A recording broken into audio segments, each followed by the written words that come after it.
Você já se deparou com algum sistema que exibiu no front-end um alert todo bonitinho, todo coloridinho, mas exibindo erro 500, internal server error? Já acessou o console do seu browser e viu ali no retorno de uma API um stack trace gigantesco, inclusive com detalhes de implementação e mostrando até tabelas do banco de dados? Ou pior, recebeu 200 de uma API, mas quando claramente aquela mensagem era de erro e ficou se perguntando que diabo significa object? Então esse vídeo aqui é para você. Hoje a gente vai falar sobre isso, sobre tratamento de erros em contratos de APIs, com uma pitadinha de implementação. Então já dá um clear console aí no console do seu browser para não se perder na quantidade de erros que o vídeo já vai começar.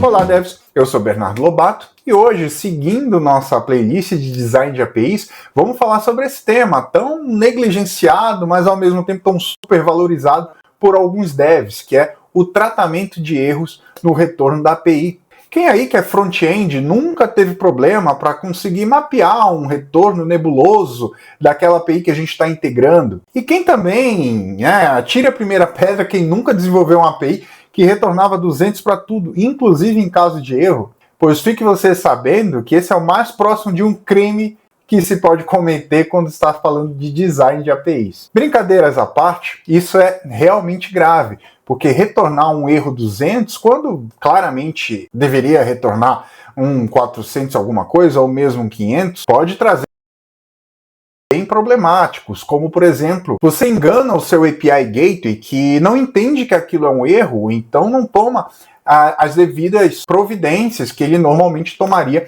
em caso de erro. Engana o front-end que pode não dar o tratamento adequado para aquele retorno e exibir na tela informações ali que podem ser um pouco mais sensíveis para o usuário final. Engana também até o seu time de SRE que não vai entender que aquela linha do log foi um erro e pode passar batido ali em algum tipo de debug ou em alguma análise mais precisa.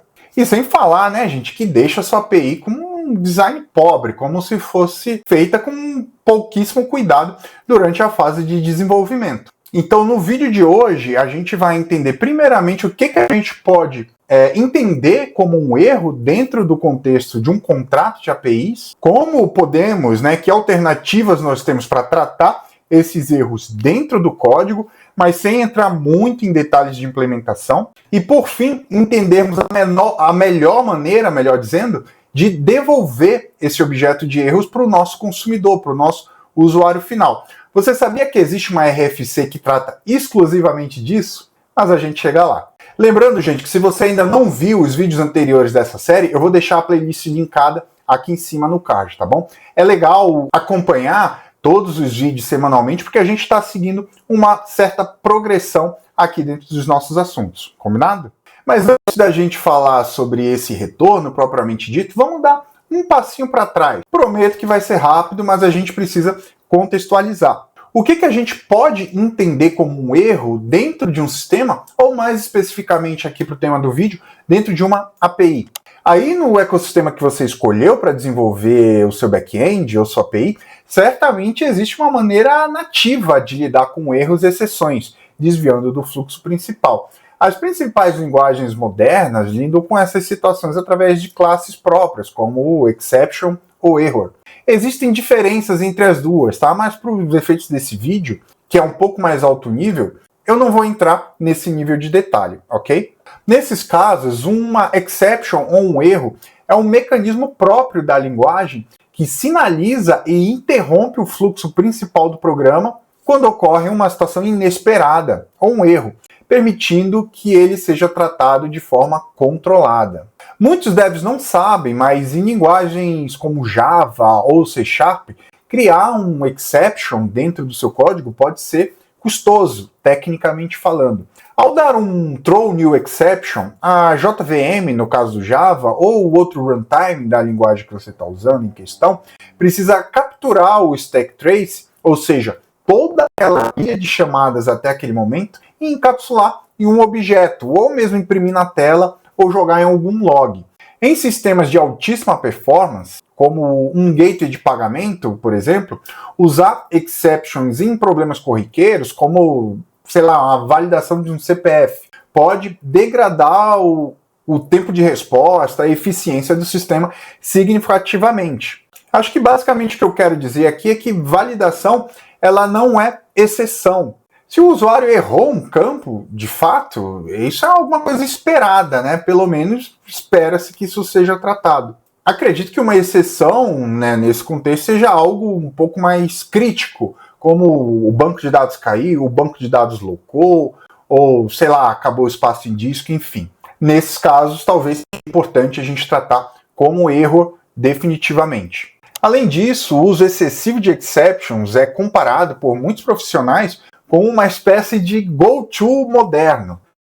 O fluxo principal do nosso programa é interrompido e a gente pode acabar perdendo o controle dos nossos objetos, levando ao famoso código macarrônico, se a gente não tem um controle mais aprofundado das exceções do nosso back-end. Mas o foco aqui nesse vídeo é sobre contratos de APIs, então infelizmente eu não posso entrar nesses detalhes de implementação, de uso, de exceptions verificadas, não verificadas, runtime exceptions, porque fugiria muito da proposta. Mas fica aqui o convite, se você tem interesse nesse tipo de vídeo, que eu faça uma análise sobre o uso de exceptions e boas práticas, já convido para deixar o comentário aqui. Se tiver bastante gente interessada, a gente com certeza prepara um material interessante sobre isso, ok? Dito isso, acredito que o ideal, né, nesse contexto de APIs é a gente ter um Global Exception Handler, que é um mecanismo que captura qualquer tipo de exceção não tratada dentro da nossa API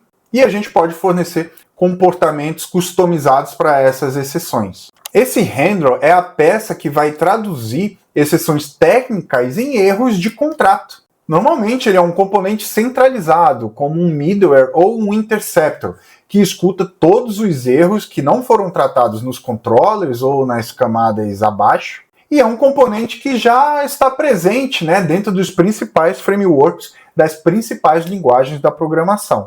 Mas se você está pensando que eu estou me contradizendo, já que eu disse que não tem que usar exceção, que aliás eu não disse isso, mas ao mesmo tempo estou dizendo para usar esse cara para tratar logo todas as exceções, não é bem assim, tá? O uso do Global Exception Handler é estratégico. Ele não vai controlar o fluxo da minha aplicação, isso precisa ficar bem claro, tá? Ele vai funcionar como um papel mais estratégico dentro da minha API. Ele serve para limpar o erro que eu vou disponibilizar para o meu cliente. Se uma exception de banco de dados explode, o Global Handler a captura, gera um log internamente, mas para o usuário ele devolve apenas um JSON já higienizado no padrão que você escolheu. Mas calma que a gente já vai falar sobre esse padrão. Isso evita que a gente precise repetir blocos try-catch em todos os endpoints do nosso controller, o que acaba mantendo o nosso código ali de certa forma limpo e garantido que a gente não vai explodir uma stack trace nem no console do browser e nem na tela do usuário, exibindo assim informações valiosas ou sensíveis no contexto do back-end. Agora eu tenho um comentário um pouquinho mais pessoal para falar sobre essa parte aqui de tratamento de erros, tá? Que provavelmente foi o que motivou essa etapa aqui do vídeo.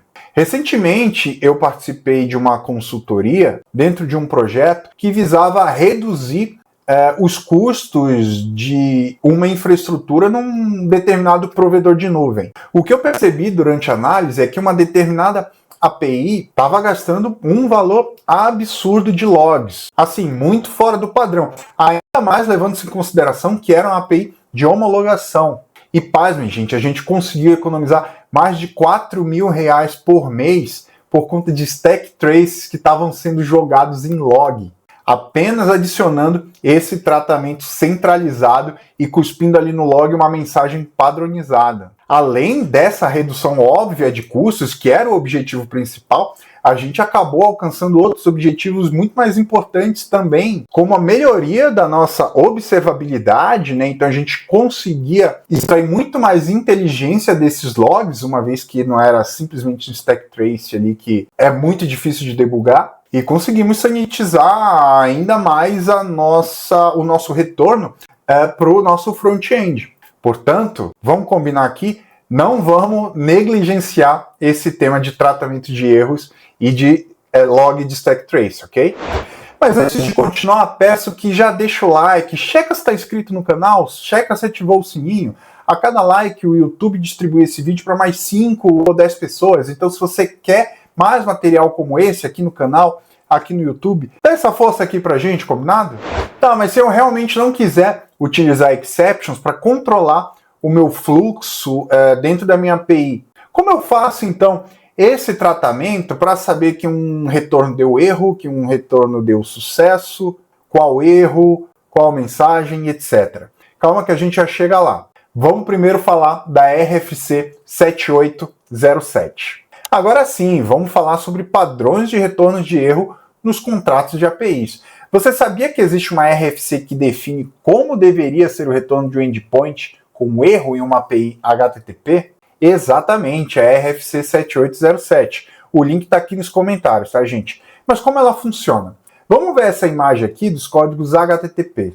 Se você já tem um pouquinho mais de vivência aqui na área, esses códigos não são mais nenhum tipo de mistério. Aqui o que interessa para a gente são os códigos 400, né, na casa dos 400, e na casa dos 500, que são os códigos que representam os erros. Em cima desses códigos de erros, essa RFC ajuda a gente a definir uma maneira de disponibilizar os detalhes dessas exceções de forma padronizada, para que se evite ficar criando objetos sem nenhum tipo de padrão, ou para cada projeto ter seu próprio padrão, como numa API REST, por exemplo. Assim, a gente consegue garantir um objeto padronizado e consistente que pode ser repassado tranquilamente para os nossos consumidores. E através disso, né, gente, a gente tem vários benefícios, como, por exemplo, melhorar a experiência do nosso usuário com a utilização da nossa API, reduzir tempo e custos associado à depuração, né, ao debug, a encontrar problemas dentro de uma implementação e também otimizar o contrato geral da API, pois o back-end e o front-end já têm um ponto inicial ali padronizado que eles podem começar o seu desenvolvimento. Aliás, se você não viu meu vídeo sobre API First, que fala mais ou menos como o back-end e front-end podem desenvolver em paralelo, uma vez definido o contrato de API, clica no vídeo aqui no card que está bem interessante. Mas então, vamos dar uma olhada no objeto de retorno que essa RFC propõe. Então, basicamente, nossos endpoints retornam esse objeto em caso de erro, conforme vou explicar campo a campo. O campo type é um identificador desse erro. Ele é um URI e serve como ID único do erro. O front-end pode criar um switch case em um elemento centralizado ali e tomar as decisões de que mensagem mostrar baseado nesse type. O ponto mais importante aqui, gente, é que ele precisa ser único. Dois erros que devem ser tratados de maneiras diferentes jamais devem compartilhar o mesmo type. Uma outra coisa importante aqui é que não necessariamente esse cara aí é uma URL. Esse exemplo aí foi retirado da própria RFC, mas ele deve ser necessariamente uma URI, ou Uniform Resource Identifier. Esse elemento é uma forma que a gente tem de criar identificadores únicos, baseados ali em alguma semântica. Tá? Eu não vou entrar em detalhes do funcionamento da URI, mas eu vou deixar um link aqui nos comentários que explica direitinho. Tá? Acho que o importante aqui para a gente é entender que esse cara seja único, para que o front-end ou qualquer consumidor possa tratar adequadamente. Mas nada impede que seja uma URL também, afinal toda URL é, por definição, também um URI.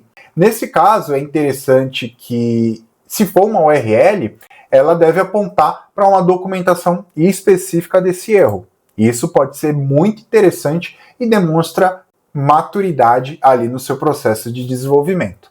Já o title, ele é uma descrição curta e fixa do type. Ele não muda por ocorrência, facilitando o agrupamento de erros no monitoramento. Basicamente, cada type deve realmente estar associada a um title, ok? O status dentro desse objeto de retorno nada mais é do que o código de status da requisição HTTP. Mas por que replicar aqui se ele já vem no header do response?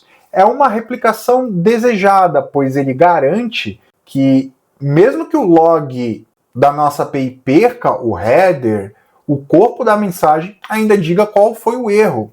E também ferramentas como API Gateway ou algum proxy que porventura esteja mal configurado ou que a gente não saiba da existência dele, podem mascarar ou mesmo alterar o header de retorno da requisição. Nesse caso, a gente mantém a semântica dentro do próprio objeto. Um outro ponto é que se essa resposta de erro for, por exemplo, colocada dentro de uma fila ou armazenada em uma tabela de um banco de dados de auditoria, por exemplo, o contexto do protocolo HTTP, os headers, podem se perder nesse processo. Então, a gente guardando o status no JSON de retorno, mantém a semântica da falha em qualquer lugar que a gente vai consultar. Enfim, é uma redundância desejada. O detail é a mensagem mais humana. Ela explica o porquê específico daquela falha.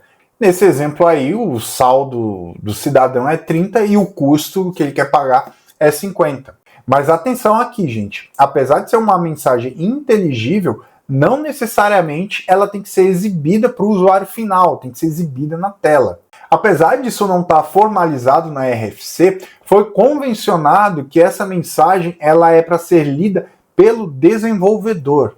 Portanto, alguns detalhes técnicos ali podem ser aceitáveis dentro dessa mensagem. Desenvolvedores front-end precisam de outras estratégias para exibir uma mensagem mais amigável ali para o seu usuário final, como o switch case que eu acabei de mencionar. Nesse caso, o front-end poderia ler o type, que novamente deve ser único, e exibir algo do tipo, ops, seu saldo é insuficiente. Um instance é uma URI que identifica a ocorrência específica do erro. Geralmente ela aponta para o recurso que causou o problema. Ajuda o suporte a rastrear a transação exata ou o objeto exato que causou o problema. Os campos balance e account são o ouro dessa padronização, pois ela permite que se adicionem campos extras, como, por exemplo, o saldo atual, para que o front-end possa trabalhar esse objeto junto com o type que ele já está buscando ali no switch case e exibir uma mensagem customizada para esse tipo de erro. Nem preciso dizer que esses campos customizados precisam ser discutidos durante a definição do contrato, certo? Frameworks modernos de linguagens populares, como Java, C# ou Node.js, já são preparados nativamente para devolver os erros nesse padrão, quando utilizados com Global Exception Handler. Agora sim, a gente vai voltar para o tema de como tratar o nosso fluxo dentro da nossa API para a gente conseguir devolver esse objeto padronizado para o nosso cliente, para o nosso consumidor. E esse fluxo, quando a gente trata de regra de negócio, ele não deve ser tratado pelo Global Exception Handler. Nesse caso, eu vou sugerir a utilização do Result Pattern, que é um padrão que tenta remover o controle do fluxo de exceções e trazer o resultado no próprio objeto de negócio, como a gente pode ver ali no seguinte exemplo. A gente tem aqui na classe Result um objeto genérico que vai dizer para a gente se deu certo, se deu erro e o valor correspondente daquela operação. Observe que ele tem esse campo eSuccess que determina se a operação foi completada com sucesso ou não. A gente dando uma olhada agora no serviço que vai utilizar essa classe para devolver para o nosso controller, pode observar que ele tenta fazer uma busca de usuário ali por um ID. Se ele não encontra esse usuário, ele chama o result.fail, indicando que aquele usuário não existe na base, pelo menos não com aquele ID. Observe também que ele já passa os parâmetros ali da exception correspondente, que vai ser finalizada no nosso controller. Agora, abrindo o nosso controller, a gente observa o tratamento que ele dá. Né? Então ele pega esse resultado e verifica. Se o resultado foi sucesso, a gente retorna o objeto da RFC padronizadinho, bonitinho que a gente viu. Nesse caso aqui a gente pode fazer o mapeamento do type para um código específico HTTP, de preferência ali na casa do código 400, e montar o objeto aqui ou manualmente ou com a utilização de um helper ou alguma classe que já forneça esse objeto para a gente dessa maneira, ok? Então, é dessa maneira que a gente consegue mapear o retorno do nosso serviço em um objeto de erro e devolver esse erro padronizado para o nosso cliente. Objeto esse que a gente ou monta na mão ou com a utilização de algum helper que fale aí a linguagem da RFC. Lembrando que, nesse caso, a gente vai tratar meio que unicamente os erros 400, que são erros de cliente, são erros de requisição. Mas e os erros 500 eu não trato aí? No meu ponto de vista, acho que a gente pode convencionar que os erros 500 a gente trata através do Global Exception Handler, pode ser assim? Porque aí a gente foca o nosso controller somente nos erros de negócio, de requisição. Bom, galera, é isso. O material de hoje foi esse. Espero que tenha sido produtivo para todo mundo. E para finalizar, eu queria resumir em uma linha. Erros merecem atenção. Eles não são fracasso do seu sistema. Eles são um feedback que você está dando para os seus consumidores. E se você trata seus erros ali de qualquer forma, retornando 200 para tudo, saiba que dessa forma você está prejudicando a vida de todo mundo. A do seu front-end que vai consumir sua API, a do SRE que vai capturar os logs da sua API, a dos desenvolvedores terceiros que vão estar plugando ali na sua API por algum motivo e principalmente a sua própria vida que vai ter que debugar o seu sistema ali num domingo e vai estar completamente perdido por conta dessas mensagens. Erros e exceções fazem parte do contrato da API e devem ser tratados de maneira tão importante quanto os outros elementos do contrato. Implementar um objeto padronizado e repensar o custo das suas exceptions dentro do seu back-end não é preciosismo técnico, é simplesmente maturidade, senioridade. Combinado? Mais uma vez eu peço que, se esse vídeo te ajudou, deixa seu like, se inscreve no canal, ativa as notificações, compartilha esse vídeo aqui com seu time, com seu tech lead, deixa um comentário aqui para engajar e responde para mim qual foi o erro mais bizarro que você já viu uma API retornar. Mais uma vez, muito obrigado pela sua audiência e a gente se vê no próximo vídeo.